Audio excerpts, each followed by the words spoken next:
énergétique, en d'autres termes, de l'électricité dans un Westphalia. Moi, je ne sais pas vous, mais moi, la première année, le cirque de la glacière, le trimix qui ne fonctionne pas bien, les lampes à allumer, à changer, les piles à chercher, la lumière blanche blafarde qui vous fout le moral à zéro, moi, ça ne m'allait pas. Donc, dès la deuxième année, j'ai entrepris de doter Céleste de son indépendance énergétique. C'est-à-dire 2 panneaux solaires, une batterie, une boîte à fusibles, un nouveau frigo à compresseur, de la lumière. Je vous explique tout ça.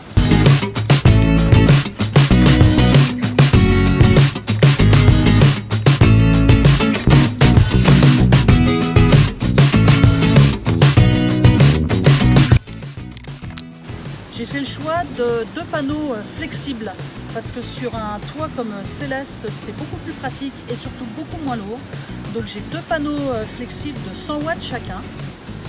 J'ai ensuite investi dans une batterie lithium 110 ampères. Alors je sais que c'est surdimensionné, mais je voulais être certaine de ne pas manquer d'électricité pour pouvoir éventuellement brancher plus tard d'autres appareils électriques.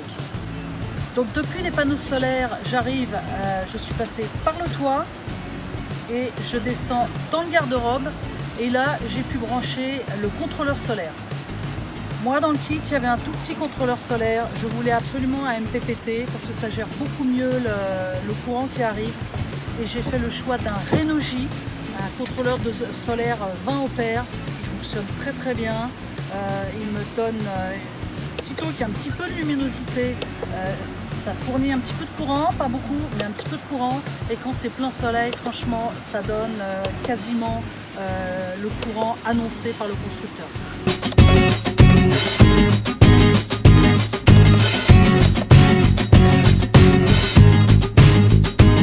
Le frigo, c'est le Truck Fridge 49 litres.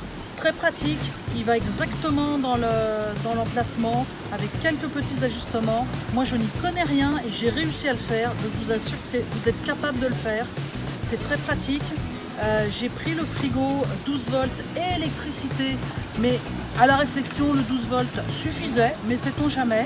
Donc il est relié et sur la batterie et sur l'électricité si on se branche. En fait on se branche pratiquement jamais, on n'en a jamais besoin. Le frigo est extraordinaire puisqu'il permet même d'avoir de la crème glacée. Ensuite, l'objectif c'était d'avoir de la lumière.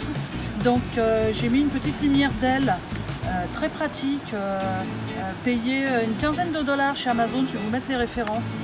C'est formidable. J'ai 2 circuits, j'ai un premier circuit pour la soirée, puis j'ai un deuxième circuit pour la nuit quand on veut un petit peu moins de lumière.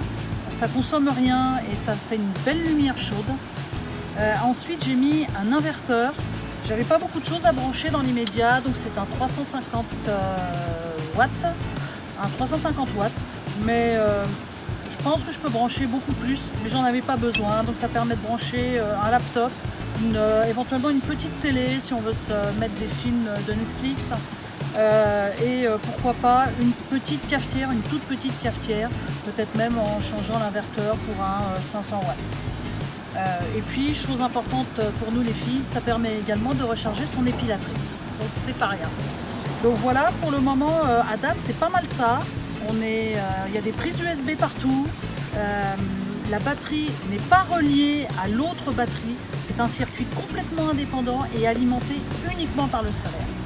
Donc je vous dis, je pense que c'est un petit peu surdimensionné et j'aurais peut-être pu prendre 160 watts de panneaux solaires et 80 ampères de batterie. Mais pour la différence de prix, j'ai préféré assurer. Et franchement, même si c'est un investissement, ça change complètement la vie. Plus de glacière, plus de glace qui coule, ça permet de faire une épicerie et on est tranquille vraiment pour 3-4 jours, on n'a aucun problème. Donc voilà, c'est pas mal ça. Voilà, si vous avez des questions, n'hésitez pas, interrogez-moi, ça va vraiment me faire plaisir de vous aider. Bye à tous!